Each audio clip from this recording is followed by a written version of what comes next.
The quick email option within Invoices and Credits makes it quick and simple for you to send out invoices to your customers.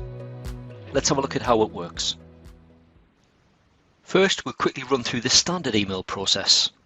So we select our invoice, click Print, choose the Layouts folder on the left, and then select your layout. We could of course flag it as a favourite by clicking the little star, just to save us having to scroll down each time. But we'll select the layout, and then at the top of the Layouts page, we click Email.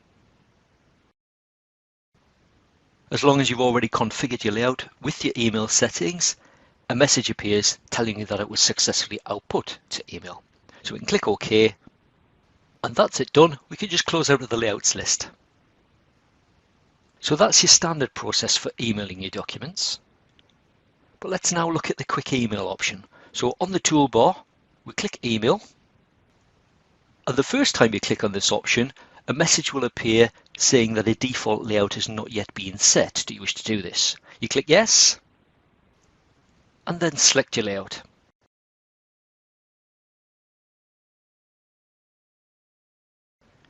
Once selected, you click OK. The standard message then appears to advise you that the report was successfully output to email. We just click OK.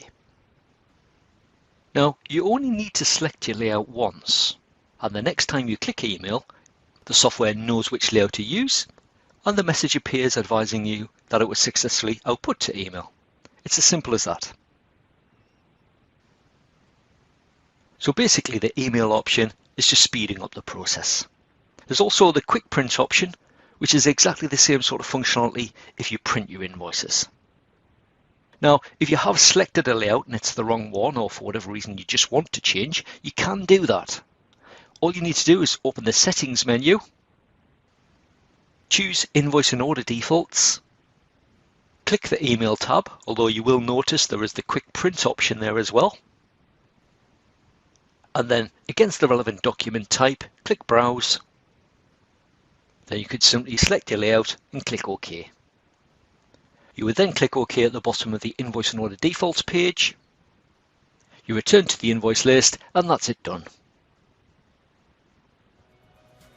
That brings us to the end of this video, and we hope you found it helpful. If you did, or would like to leave any comments, simply click Yes at the bottom of the article.